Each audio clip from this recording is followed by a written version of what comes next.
Bom, pessoal, então na aula de hoje, apresentação do capítulo 21 sobre o segundo reinado, é com vocês. Bom dia. Hoje nós iremos apresentar sobre o segundo reinado. Pode passar, por favor.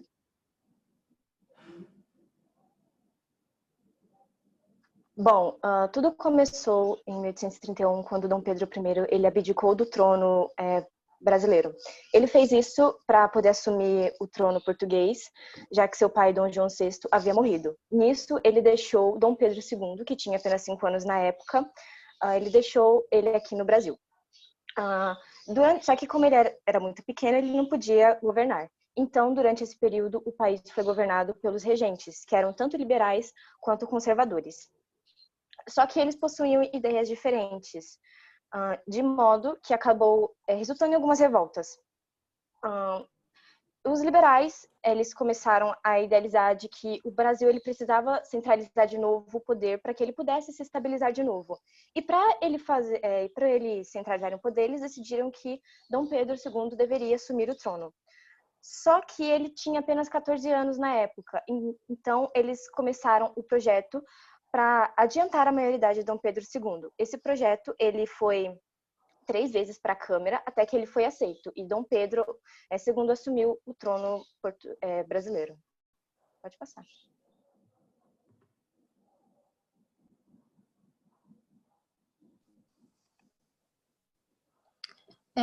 Eu vou falar sobre a economia no segundo reinado. Em 1884, houve uma tentativa para fazer com que o Brasil crescesse economicamente, surgindo a tarifa Alves Branco, que foi basicamente um incentivo para que o Brasil tivesse suas importações internas, e também foi um incentivo para o Brasil ter a sua própria manufatura, e eles acabaram colocando impostos nas importações. E daí surgiu a economia cafeeira, que foi a mais importante para o Brasil, e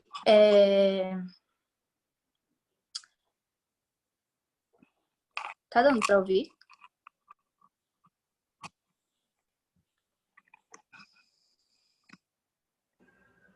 Tá dando para ouvir, gente? Dá sim, Vivi. Sim. Tá travado aqui para mim. Tá, voltando então.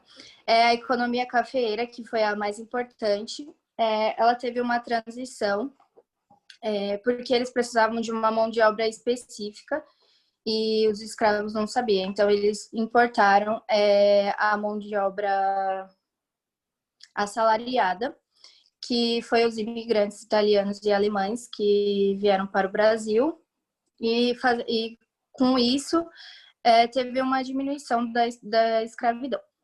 Também nessa época surgiu uma lei que foi a primeira lei de terra, que dizia que você só podia ter uma terra se você comprasse, porque eles normalmente eram um pouco bagunçados, porque se você achasse uma terra, você podia fazer com que ela fosse sua e no outro dia mesmo podia vir alguém e tomar essa terra de você.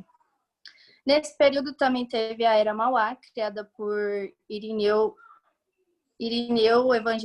Evangelista de Souza, ou Barão de Mauá, que ele queria deixar o Brasil um país mais industrializado.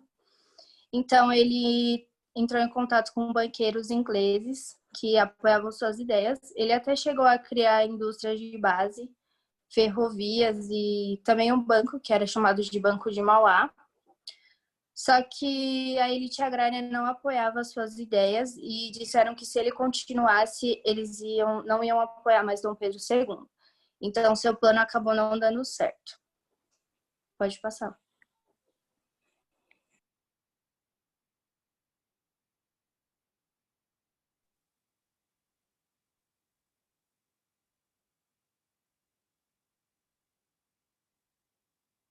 Vocês estão conseguindo me ouvir?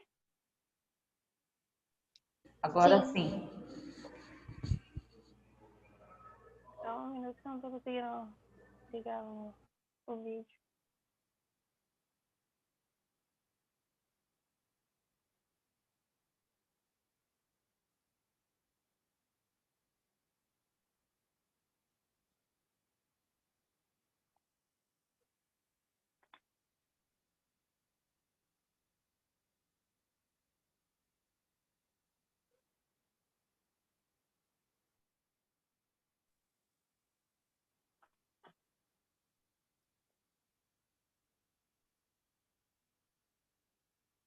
Professora, o meu vídeo não tá aparecendo. Eu tô clicando e não tá acontecendo nada.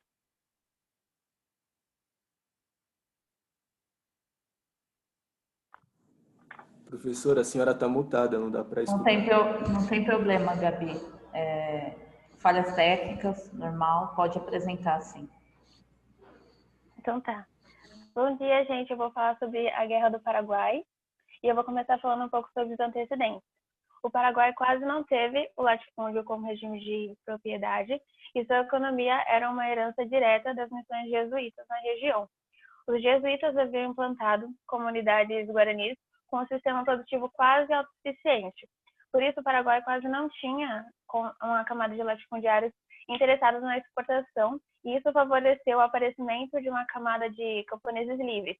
Então, praticamente isolado, o Paraguai ele tinha um sistema de produção autossuficiente.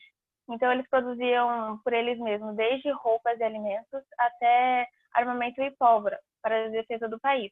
Essa economia ela era favorecida e reforçada por uma política alfandegária protecionista. E toda essa situação do Paraguai ela ia contra os interesses imperialistas dos ingleses. Então, para submeter o Paraguai, a Inglaterra incentivou o antagonismo existente na região. Agora eu vou falar um pouco sobre o conflito em si. Depois de longas negociações, o governo brasileiro ele obteve do Paraguai o direito livre de navegações nos rios Paraguai e Paraná. A Inglaterra aproveitou para vender suas mercadorias nessa região, na qual, na parte paraguaia, era protegida por barreiras alfandegárias, de acordo com a política protecionista do governo paraguaio. Solano Lopes, então, exigiu do governo brasileiro providências para estancar a entrada de mercadorias inglesas. Isso significava rever o acordo do livre trânsito de navios brasileiros nos rios Paraguai e Paraná. A guerra começa quando o governo de Lopes aprisiona o navio brasileiro Marquês de Olinda em 1864 e no ano seguinte eles invadem o Mato Grosso. Ao mesmo tempo que isso acontecia, as tropas paraguaias invadiam a Argentina em apoio aos bancos uruguaios que tinham na região. Então, formava-se a Tríplice Aliança com o Brasil, Argentina e Uruguai contra o Paraguai, que mesmo tendo um dos maiores exércitos da América Latina, eles foram arrasados, e o Brasil, que não tinha exército, teve que formar umas pressas. Ele contou com um grande número de negros na tropa, prometendo alforria a todos os escravos que se comprometessem a ajudar na guerra. As consequências da guerra foram que o Paraguai ele se tornou uma das regiões mais pobres do mundo.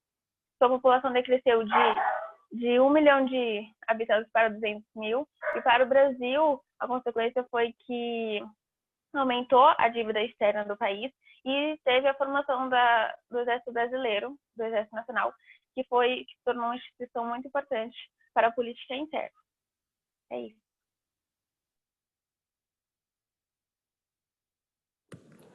Bem, agora eu vou falar um pouco sobre a política e o parlamentarismo da época. Começando pelos partidos da época, bem, existia dois partidos.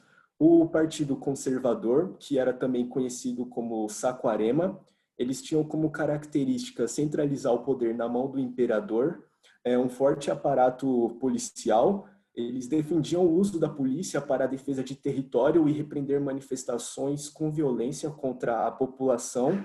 Eles também defendiam a manutenção e integridade do território para que ele não acabasse se fragmentando, como foi o caso da ex-América Espanhola. Eles tinham muito medo disso acontecer aqui no Brasil também. Já o Partido Liberal, os Luzias, Eles eram críticos do poder centralizado e eles defendiam a descentralização política e administrativa, ou seja, o poder legislativo, o poder executivo e o judiciário deveriam ser distribuídos entre as províncias e os municípios para que eles tivessem mais autonomia e fazer suas próprias leis e julgar as pessoas. Estes, mais tarde, foram caminhando para o federalismo, mas isso já é outra coisa. Eu vou explicar o porquê cada um se chama também Luzias e o outro Saquarema. Luzias porque era uma forma de chacota com os liberais, dado ao levante revolucionário de 1842, quando eles tiveram uma derrota na Batalha da cidade de Santa Luzia. E isso foi uma forma que outro partido achou para meio que irritá-los eles. Já Saquaremas, eles foi chamado isso depois de uma batalha entre as duas facções na cidade de Saquarema, no Rio de Janeiro, tendo os conservadores usado o uso da força, né, da polícia. Eles chamaram a polícia para os liberais, que deram uma surra neles, e a partir daí eles chamaram eles de Saquaremas, como uma forma de lembrar que eles foram tipo covardes e chamaram a polícia. Bem, tendo isso agora em mente, eu vou começar a falar sobre o parlamentarismo. O parlamentarismo aqui no Brasil, ele era conhecido como parlamentarismo às avessas. Esse foi o nome que ganhou o sistema político e ele foi criado pelo imperador Dom Pedro II. O fato dele ter esse nome era porque era o oposto do parlamentarismo inglês, que é composto pelo rei e pelo primeiro-ministro. A diferença é que o rei lá não tem nenhuma decisão, ele não toma nada, todo o poder executivo fica em volta do primeiro-ministro. Já o parlamentarismo às avessas, ele era totalmente diferente. Ele, por exemplo, o primeiro-ministro na Inglaterra, ele é eleito nacionalmente pelo povo. Já aqui, no nosso parlamentarismo às avessas, ele era feito pelo próprio imperador. Ou seja, todo o gabinete e, por exemplo, o presidente, ele ficava subordinado ao imperador, que era o Dom Pedro II. E ele fazia isso de uma forma que ele manipulava ambos partidos, tanto o liberal quanto o conservador. Como ele fazia isso? Ele colocava de pelo menos a cada em um ano, um no poder. Assim, ele evitava que houvesse guerras ou então conflitos, e ele sempre fazia isso. Também, uma coisa que é importante em dizer que, mesmo ambos defendendo ideias diferentes na teoria, na prática era muito diferente, como é a frase de um dos conservadores que fala que nada se assemelha mais a um Saquarema que um Luzia. Isso mostra como ambos tinham ideias diferentes, mas na prática eles sempre faziam uma mesma coisa, tanto que foi isso que levou o povo a se revoltar mais tarde.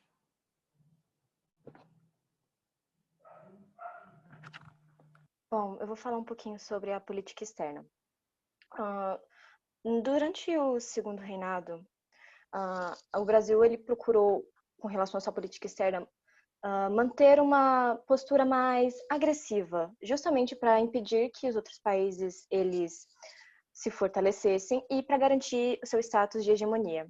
Ele também procurou manter uma questão mais autônoma, ele procurou ser mais autônomo em relação à Inglaterra. Um dos episódios que marcaram o relacionamento que tinha o Brasil e a Inglaterra foi a questão Christie. Em 1861, um navio inglês, ele afundou na costa brasileira e ele foi saqueado. William Christie, que era o representante inglês no Brasil, ele exigiu um pagamento de uma indenização de 3.200 libras e isso acabou desagradando um pouco o governo. E para piorar ainda mais a situação, 3 marinheiros ingleses que estavam de folga, digamos assim, eles acabaram causando uma baderna e foram presos por conta disso. E William Christie, ele interviu mais uma vez dizendo que eles tinham que ser soltos. Dom Pedro II, ele pagou a indenização e libertou os marinheiros. Só que ele se recusou a punir as autoridades brasileiras. E isso acabou fazendo com que William Christie, para se vingar, digamos assim, prendesse 5 navios brasileiros e os deixasse como reféns até que a atitude do Brasil mudasse. Bom, mas para tentar aliviar a situação, o rei da Bélgica, Leopoldo I, ele interviu. Ele demonstrou que ele era favorável às decisões que o Brasil tinha tomado, e aconselhou o governo inglês a pedir desculpas para o Brasil. Porém, isso não aconteceu. Em 1863, eles cortaram laços. Só que em 1865, com o crescimento do Paraguai, o governo inglês ele emitiu um pedido de desculpas oficial e Inglaterra e o Brasil, eles voltaram a ter laços políticos.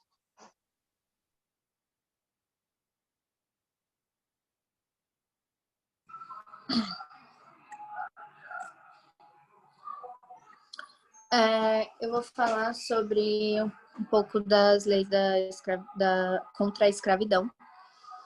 Em 1850, teve a Lei Eusébio de Queiroz, que foi conhecida também como Lei para Inglês Ver, que era a proibição de comércio, a proibição do comércio de africanos para o Brasil.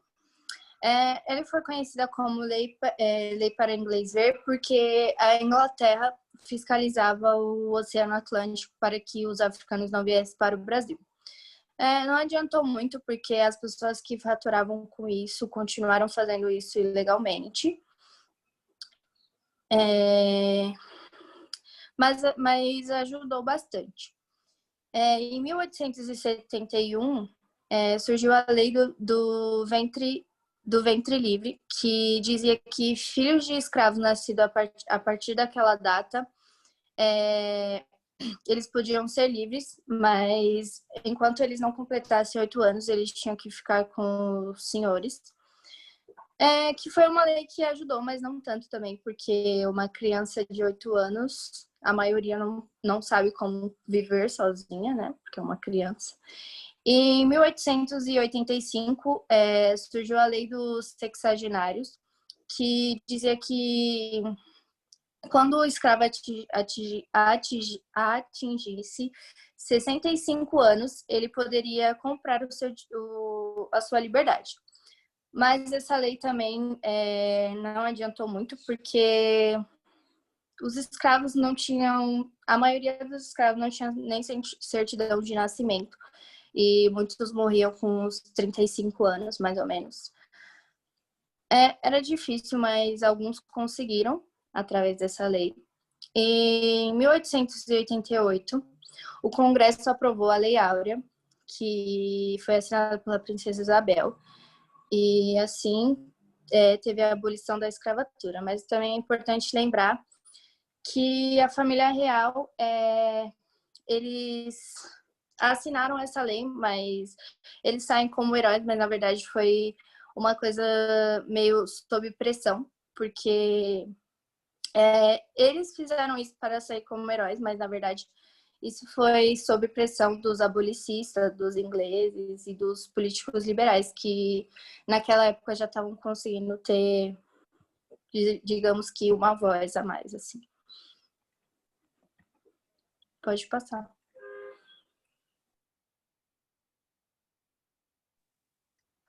Bom, depois de todos esses anos, a monarquia estava completamente desgastada. A igreja, o exército e a elite escravocrata, eles praticamente abandonaram Dom Pedro II. O exército, ele foi o que mais teve envolvimento com a proclamação da República, principalmente porque ele estava descontente com o imperador depois do fim da Guerra do Paraguai.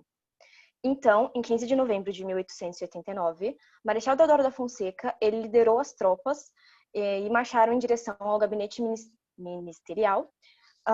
E lá eles destruíram completamente o gabinete. E ao longo desse dia, José de Patrocínio, ele declarou realmente a República, dando assim o fim do Segundo Reinado.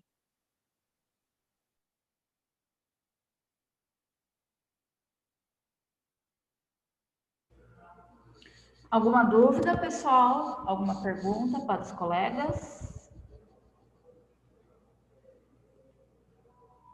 Nenhuma. Bem, parabéns aí ao grupo, gostei bastante da apresentação de vocês. Vocês falaram aí os pontos principais do segundo reinado. Parabéns aí a todos, gostei bastante, tá? Bom, pessoal, como eu havia dito no começo da aula, alguns ainda não estavam, tá? Hoje foi a última apresentação da turma, então vou postar a apresentação de vocês. Na semana que vem não vai ter videoaula de história, porque eu vou estar explicando para vocês o projeto de sociologia. Então, sem ser a semana que vem, na outra, eu vou dar a devolutiva dos trabalhos para vocês, ok? E aí eu vou falar de cada grupo especificamente. Tudo bem? Bom, pessoal, se não há dúvidas, por hoje é só. Se cuidem e até semana que vem. Tchau. Tchauzinho. Tchau. Gente, por favor, dê um recado para aqueles colegas que não apresentaram, que eles têm até terça-feira que vem para enviar o vídeo de apresentação deles, tá? Por favor. Tá bom. Tá bom. Tá bom. Bom? Tchauzinho. Tchau, turma. Tchau.